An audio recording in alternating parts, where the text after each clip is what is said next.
भक्तों, साल की सबसे बड़ी एकादशी और सबसे चमत्कारिक देवउठनी एकादशी को ही कहा जाता है।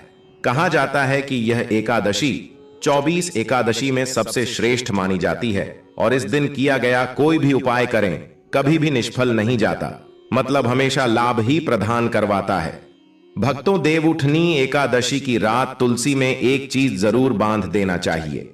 साथ में भक्तों, देवउठनी एकादशी के दिन गौ माता को एक चीज जरूर ही खिलाना चाहिए।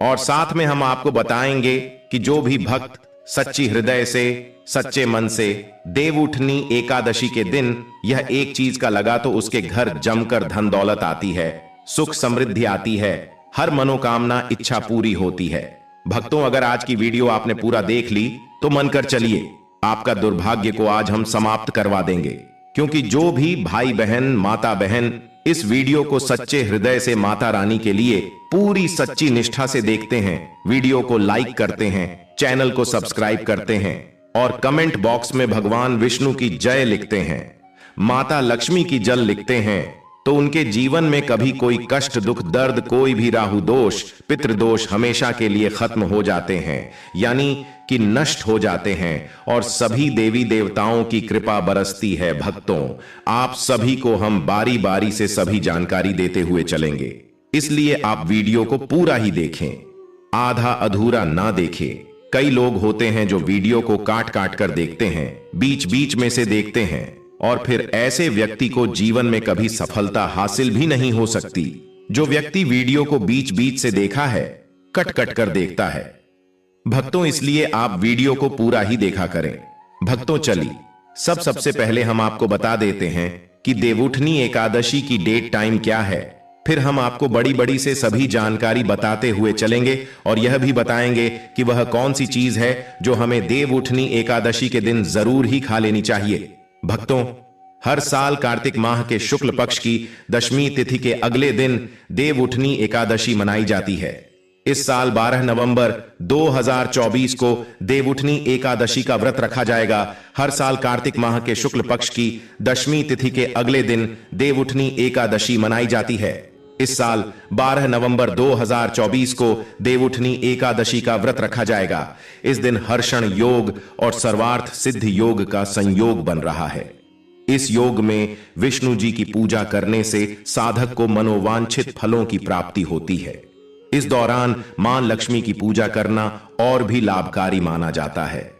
दोनों की साथ में पूजा करने से वैवाहिक जीवन में सुख समृद्धि का वास होता है। हिंदू धर्म में देवउठनी एकादशी को बेहद खास माना जाता है, क्योंकि इस दिन भगवान विष्णु 4 माह के लंबे योग निद्रा से जागते हैं। भगवान विष्णु के योग निद्रा से जागने के बाद एक बार फिर शादी, विवाह, सगाई व मुंडन जैसे मांगलिक कार्य शुरू हो जाते हैं। इसे देवोत्थान और देव प्रबोधिनी एकादशी भी कहा जाता है। इस दिन विष्णु जी की पूजा पूरे विधि विधान से करनी चाहिए, इससे वह प्रसन्न होते हैं। ऐसे में देवउठनी एकादशी की पूजा विधि के बारे में जानते हैं। देवउठनी एकादशी तिथि 2024 कार्तिक माह में आने वाली शुक्ल पक्ष की एकादशी तिथि की शुरुआत 11 नवंबर को शाम 6:46 से होगी। इस तिथि का समापन अगले दिन 12 नवंबर को दोपहर बाद 4:04 पर होगा। देवोत्थान एकादशी के नियम: देवउठनी एकादशी पर केवल निर्जल या जलीय पदार्थों पर ही उपवास रखना चाहिए। अगर रोगी, वृद्ध, बालक या व्यस्त व्यक्ति हैं तो केवल एक वेला का उपवास रखना चाहिए। इस दिन चावल और नमक से परहेज करना चाहिए। भगवान विष्णु या अपने इष्ट देव की उपासना करें। तामसिक आहार, प्याज, लहसुन, मांस, मदिरा या बासी भोजन का सेवन बिल्कुल न करें। आज के दिन एयूएम नमो भगवते वासुदेवाय नमः मंत्र का जाप करना चाहिए। देवोत्थान एकादशी की पूजा विधि: इस दिन गन्ने का मंडप बनाएं और बीच में चौक बनाएं। चौक के मध्य में चाहें तो भगवान विष्णु का चित्र या मूर्ति रख सकते हैं।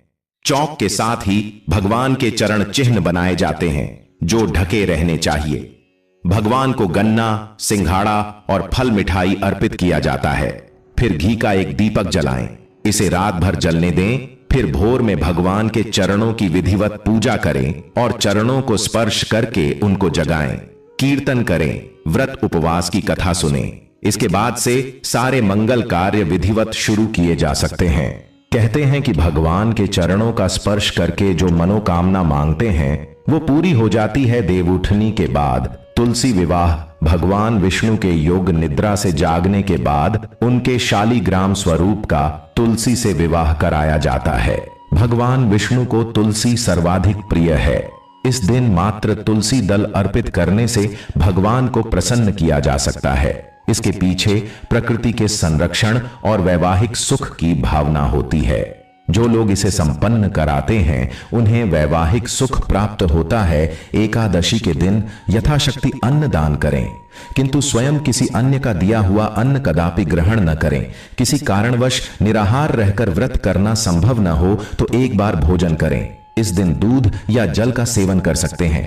एकादशी व्रत में शकरकंद, कुत्तू, आलू, साबूदाना, नारियल, काली मिर्च, सेंधा नमक, दूध, बादाम, अदरक, चीनी आदि पदार्थ खाने में शामिल कर सकते हैं। एकादशी का उपवास रखने वालों को दशमी के दिन मांस, लहसुन, प्याज, मसूर की दाल आदि निषेध वस्तुओं का सेवन नहीं करना चाहिए।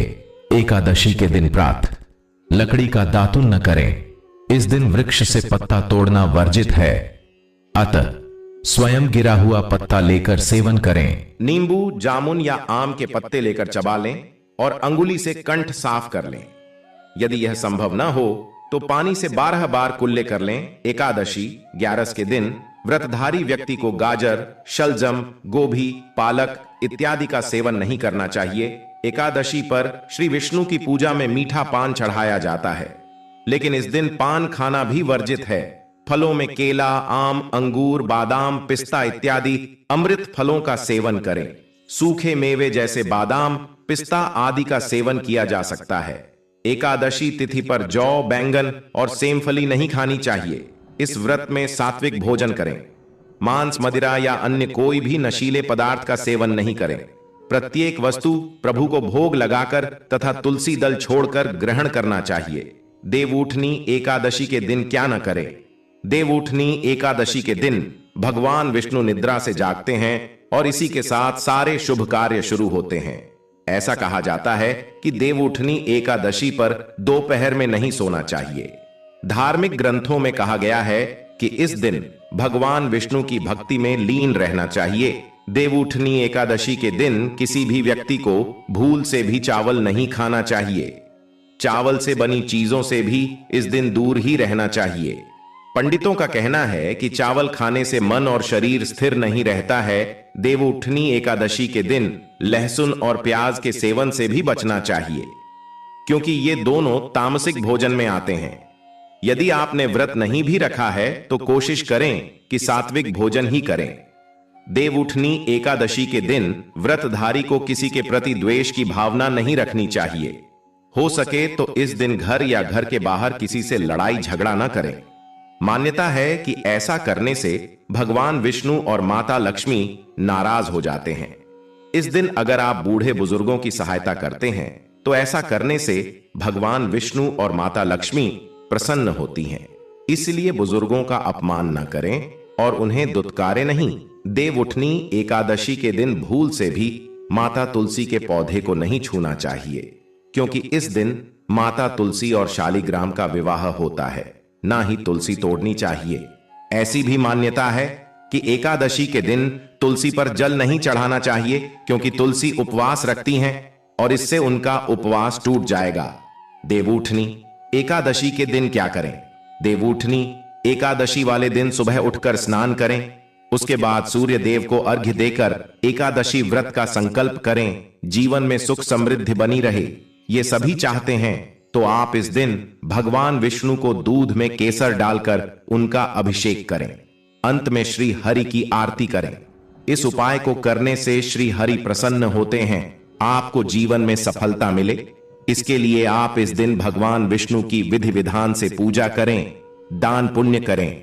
सौभाग्य प्राप्ति के लिए स्त्रियां इस दिन व्रत रखती हैं। हो सके तो व्रत वाले दिन आप विष्णु सहस्त्र का पाठ करें। देवउठनी एकादशी पर भगवान विष्णु को सफेद रंग का भोग लगाएं। इस दिन खीर या सफेद रंग की कोई भी मिठाई का भोग लगाने से श्री हरि विष्णु प्रसन्न होते हैं। देवउठनी एकादशी वाले दिन आप निर्जला व्रत रखें। लेकिन अगर आप गृहस्थ जीवन में हैं तो फलाहारी उपवास रख सकती है। इस दिन ब्राह्मणों को दान दक्षिणा देकर उनसे आशीर्वाद प्राप्त करें। देवउठनी एकादशी पर तुलसी पर चढ़ाएं।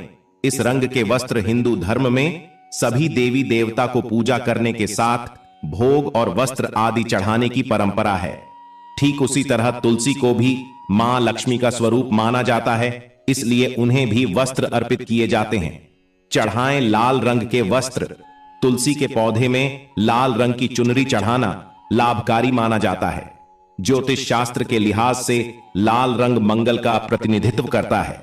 शास्त्रों के अनुसार देवउठनी एकादशी के दिन तुलसी माता को लाल रंग के वस्त्र चढ़ाना चाहिए। ऐसे में अगर किसी के कर्मों के कारण मुंह से अपशब्द भी निकल रहे होते हैं तो उन्हें भी ये लाल वस्त्र रोक लेते हैं। इसके साथ ही धन संपदा सुख समृद्धि की प्राप्ति होती है। चढ़ाएं लाल रंग के वस्त्र। तुलसी के पौधे में लाल रंग की चुनरी चढ़ाना लाभकारी माना जाता है। ज्योतिष शास्त्र के लिहाज से लाल रंग मंगल का प्रतिनिधित्व करता है। शास्त्रों के अनुसार देवउठनी एकादशी के दिन तुलसी माता को लाल रंग के वस्त्र चढ़ाना चाहिए। ऐसे में अगर किसी के कर्मों के कारण मुंह से अपशब्द भी निकल रहे होते हैं तो उन्हें भी ये लाल वस्त्र रोक लेते हैं। इसके साथ ही धन संपदा सुख समृद्धि की प्राप्ति होती है। पीले रंग के वस्त्र पहने। एकादशी के दिन भगवान विष्णु का आशीर्वाद पाने के लिए नहाने के पानी में एक चुटकी हल्दी डालकर स्नान करें और उसके बाद पीले रंग के वस्त्र पहने। ऐसा करने से भगवान विष्णु की कृपा बनी रहती है। करियर में होगा सुधार। अगर आपके भी करियर में बाधा आ रही है तो देवउठनी एकादशी के दिन भगवान विष्णु को केसर वाले दूध से अभिषेक करें। ऐसा करने से सारी परेशानियां दूर हो जाती हैं। विवाह के योग। अगर किसी व्यक्ति को विवाह से जुड़ी परेशानियों का सामना करना पड़ रहा है तो वह देवउठनी एकादशी के दिन विष्णु की पूजा के दौरान केसर हल्दी या पीले चंदन का तिलक करें। उसके बाद भगवान विष्णु को पीले रंग के फूल अर्पित करें। ऐसा करने से विवाह के योग शीघ्र बनते हैं। मिलेगी कर्ज से मुक्ति। कर्ज से मुक्ति पाने के लिए देवउठनी एकादशी के दिन पीपल के पेड़ पर जल चढ़ाना चाहिए। इसके बाद शाम को पेड़ के नीचे दीपक जलाएं। मान्यता है कि इन उपायों को करने से व्यक्ति को जल्द ही कर्ज से मुक्ति मिल सकती है। धन की कमी नहीं होगी। कार्तिक माह में तुलसी की पूजा करने का खास महत्व है। देवउठनी एकादशी के दिन तुलसी के पौधे में गन्ने का रस मिलाकर चढ़ाएं। इसके बाद देसी घी का दीपक जलाकर तुलसी माता की आरती करें। मान्यता है कि ऐसा करने से व्यक्ति को कभी धन की कमी नहीं होता और जीवन से सभी कष्ट भी दूर होते हैं। भक्तों, अभी तक आपने जय मां लक्ष्मी जय भगवान विष्णु ना लिखा हो तो जरूर ही लिख दीजिए। चलिए, भगवान विष्णु के लिए आप ऐसी गलती भूल कर भी ना करें। यह गलती आपके भगवान विष्णु को क्रोधित कर सकती है, इसलिए ऐसी गलती भी नहीं करना चाहिए। भक्तों, और कमेंट बॉक्स में आप अपनी राशि जरूर डाल दी, क्योंकि हम राशि से जुड़ा भाग्य भी बताते हैं। इसलिए कमेंट बॉक्स में आप अपनी राशि जरूर ही डाल दीजिए। चलिए आगे जान लेते हैं कौन सी गलतियां भगवान विष्णु को क्रोधित कर सकती हैं। इसलिए आप ऐसी गलती भूल कर भी ना करें, भूल से भी ना करें। ये गलती एक दोपहर में नहीं सोएं। 4 माह के लंबे समय के बाद भगवान विष्णु योग निद्रा से बाहर आते हैं। ऐसे में हमें दोपहर में नहीं सोना चाहिए और प्रभु का कीर्तन भजन करना चाहिए। इससे माता लक्ष्मी प्रसन्ना होती हैं और धन लाभ होता है। और सोना अशुभ और भगवान का अनादर माना जाता है। चावल का सेवन नहीं करें। पौराणिक मान्यताओं और कहानियों में एकादशी के दिन चावल खाने की मनाही है। ऐसी मान्यता है कि इस दिन चावल खाने वाला व्यक्ति रेंगने वाला जीव बनता है। इसलिए चावल, मांस, मदिरा इत्यादि का सेवन एकादशी के दिन नहीं करें। साथ ही लहसुन प्याज से भी परहेज करना चाहिए। किसी को भला बुरा नहीं बोलें। देवउठनी एकादशी को व्रत के दौरान किसी भी व्यक्ति को भला बुरा नहीं बोलें और ना ही किसी के लिए मन में बैर पाले। इस दिन अपने मन में सिर्फ और सिर्फ भगवान के प्रति आस्था और भक्ति का भाव रखना चाहिए, तब जाकर आपकी पूजा सार्थक होगी। भूलकर तुलसी का पत्ता नहीं तोड़ें। तुलसी भगवान विष्णु को अत्यंत प्रिय है। ऐसे में भूलकर भी इस दिन तुलसी की पत्ती नहीं तोड़ें। इससे भगवान विष्णु रुष्ट हो जाएंगे। देवउठनी एकादशी पर करें। इन चीजों का दान देवउठनी एकादशी पर पीले वस्त्र, मुरली, धान, गेहूं, मक्का, बाजरा, उड़द वस्त्र, सिंघाड़ा, शकरकंदी, गन्ना, मौसमी फल, केसर, केला, हल्दी, मोर पंख और शंख आदि का दान करना शुभ माना जाता है। दान करते समय इस बात का ध्यान रखें कि इसका जिक्र किसी तीसरे व्यक्ति से गलती से न करें, क्योंकि दान को जितना हो सके उतना छिपाकर करना चाहिए। भक्तों, यह भी जानना आपके लिए बेहद हॉट, बेहद ही जरूरी और खास है कि देवोत्थानी एकादशी का महत्व हमारे वेदों और पुराणों में ऐसी मान्यता है कि दिवाली के बाद होने वाली इस एकादशी के दिन ईश्वर का उत्थान होता है। इसलिए विवाह, उपनयन या गृह प्रवेश आदि जैसे सभी शुभ कार्य देवोत्थानी 11 के बाद से शुरू होते हैं। इसी कारण इस 11 के दिन तुलसी विवाह भी किया जाता है। घरों में चावल के आटे से चाक बनाया जाता है तथा बांस के छत्र कैनोपी के बीच भगवान विष्णु की पूजा की जाती है। इस दिन पटाखे भी जलाए जाते हैं। देवोत्थानी 11 को आमतौर पर छोटी दिवाली के नाम से भी जाना जाता है। 11 के इस दिन से मंगल का संवाहक फिर से अपनी शक्ति प्राप्त करता है। कार्तिक शुक्ल एकादशी के दिन तुलसी विवाह के साथ ही घर में सभी सकारात्मक कार्य सुचारू रूप से किए जा सकते हैं। तुलसी का पौधा प्रकृति का चित्रण करने के साथ ही एक औषधीय पौधा भी माना जाने के कारण लाभप्रद होने से सभी को दान में दिया जाता है। 4 महीनों की निद्रा से भगवान विष्णु के जागने के बाद उस क्षण के बाद से सभी शुभ कार्य किए जा सकते हैं। भारतीय कैलेंडर के अनुसार एकादशी का दिन वास्तव में नीरस होने के कारण विशेष रीति रिवाजों के साथ मनाया जाता है। इस दिन से विवाह और कई अन्य शुभ कार्यक्रमों की शुरुआत होती है। इस दिन व्रत रखने का भी अत्यधिक महत्व बताया गया है। महिलाएं तुलसी विवाह के दिन अपने लॉन को मलमल से सजाकर इस त्योहार को भजन और गीतों के साथ मनाती हैं। दीपदान के लाभ, ऐसा कहा जाता है कि नियमानुसार देवोत्थान एकादशी भगवान विष्णु के शालिग्राम रूप और देवी वृंदा तुलसी के विवाह का दिन होता है। भगवान विष्णु की निद्रा के 4 महीनों के दौरान सृष्टि के कार्यों से मुक्त होने पर, भगवान रुद्र के शांत हो जाने पर भगवान विष्णु 4 महीनों लंबी निद्रा से जागने के बाद ब्रह्मांड के प्रबंधन कार्यों को फिर से शुरू करते हैं। अतः इस दिन पूर्ण समर्पण और विश्वास के साथ भगवान विष्णु की पूजा की जाती है। दिन के उजाले में घर की छत पर दीपक रखकर आनंद और सुख में वृद्धि करने के लिए रात में रोशनी करके घर के किसी भी हिस्से में अंधेरा नहीं होने देना चाहिए। आखिर श्री हरि निद्रा में क्यों जाते हैं? एक समय की बात है, भगवान विष्णु से उनकी प्रिया लक्ष्मी जी ने कहा, प्रभु, आप पूरे दिन जागते हैं और जब निद्रा लेते हैं तो वर्षों के लिए निद्रा में चले जाते हैं, जिससे प्रकृति का संतुलन बिगड़ जाता है। इसलिए इसे समझते हुए योजनानुसार निद्रा लें, जिससे मेरी भी मदद हो जाए। लक्ष्मी जी की बात सुनकर भगवान विष्णु ने मुस्कुराकर उत्तर दिया, देवी, आपने सत्य और उचित ही कहा है। मेरे जागने से अन्य सभी देवताओं को और विशेष रूप से आपको मेरी सेवा के कारण विश्राम नहीं मिल पाता है। आज से मैं वर्षा ऋतु में 4 महीनों के लिए निद्रा में जाऊंगा, जो अल्प निद्रा और योग निद्रा कहलाएंगे, जिससे मेरे अनुयायियों पर परम कृपा बनी रहेगी। इस अवधि के दौरान मेरी निद्रा की भावना का ध्यान रखने वाले सभी भक्तों के घरों में हमेशा आपके साथ वास करके कृपा बरसाऊंगा। तुलसी शालिग्राम विवाह कार्तिक मास में स्नान करने वाली महिलाओं द्वारा एकादशी के दिन भगवान विष्णु, जिन्हें शालिग्राम के नाम से भी जाना जाता है, और विष्णु प्रिया तुलसी का विवाह कराया जाता है। तुलसी वृक्ष और शालिग्राम का विवाह समारोह सुंदर से मंडप में किया जाता है। समारोह के दौरान नामाष्टक सहित विष्णु सहस्त्र नाम का पाठ किया जाता है। शास्त्रों के अनुसार इस तुलसी शालिग्राम विवाह को मनाने का कारण सुखी वैवाहिक जीवन और पुण्य की प्राप्ति होता है।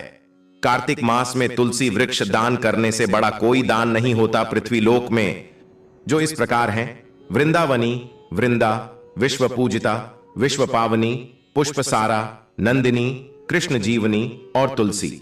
श्री हरि के पवित्र प्रसाद में तुलसी पत्र का होना अनिवार्य होता है और भगवान की माला और चरणों में तुलसी पत्र अर्पित किए जाते हैं। देवोत्थानी एकादशी पौराणिक व्रत कथा।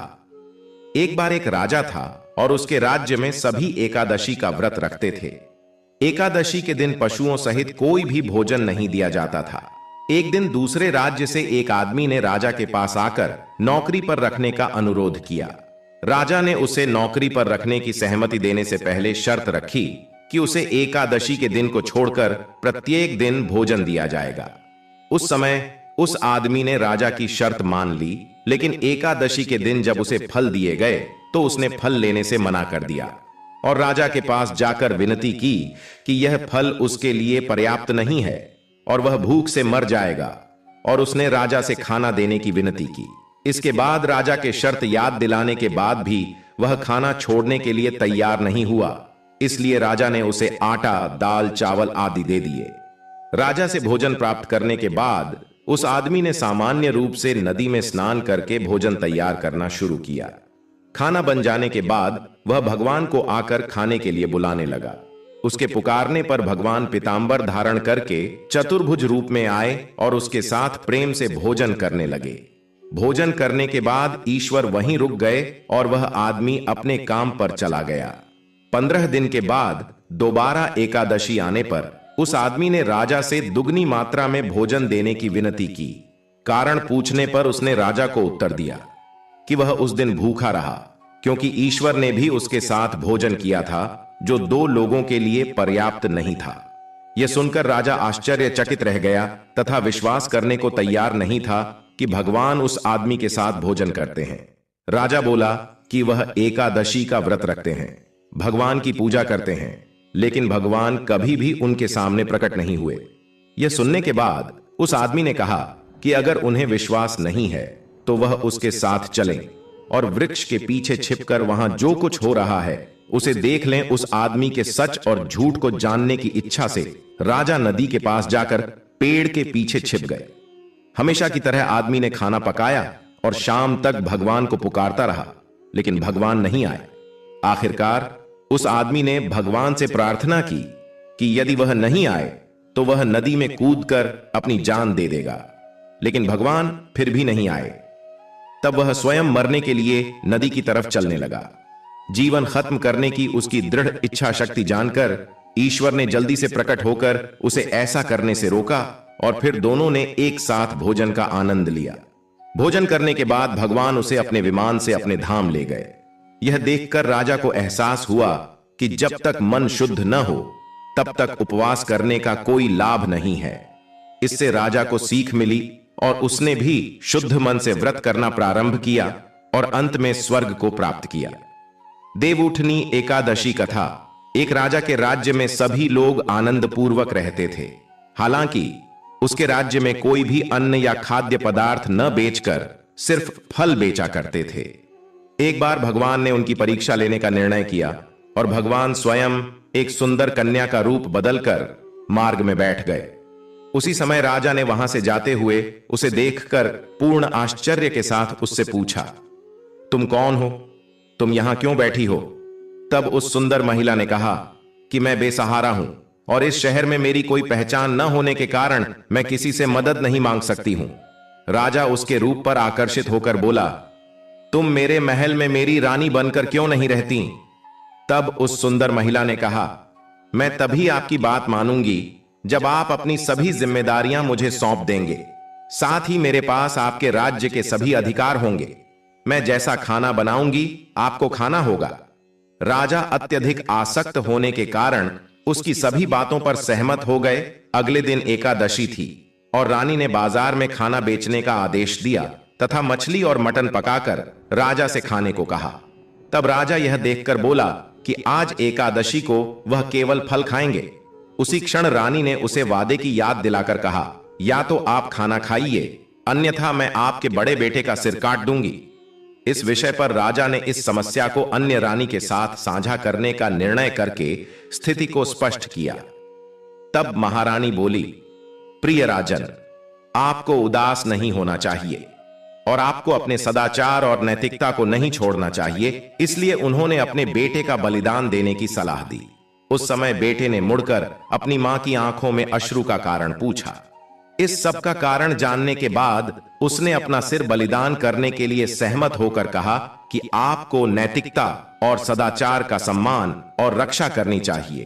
तब राजा के इस पर सहमत होने पर भगवान विष्णु ने प्रकट होकर कहा, मैं तुम्हारे मूल्यों से प्रभावित हूं, तुम मुझसे कोई भी आशीर्वाद मांग सकते हो। तब राजा बोले कि आपकी दया से हमारे पास सब कुछ है, हम सब आपके मार्गदर्शन की अभिलाषा रखते हैं। यह कहकर राजा ने अपने पुत्र को सौंप दिया और तब उसका पुत्र दिव्य लोक की ओर चला गया। भक्तों,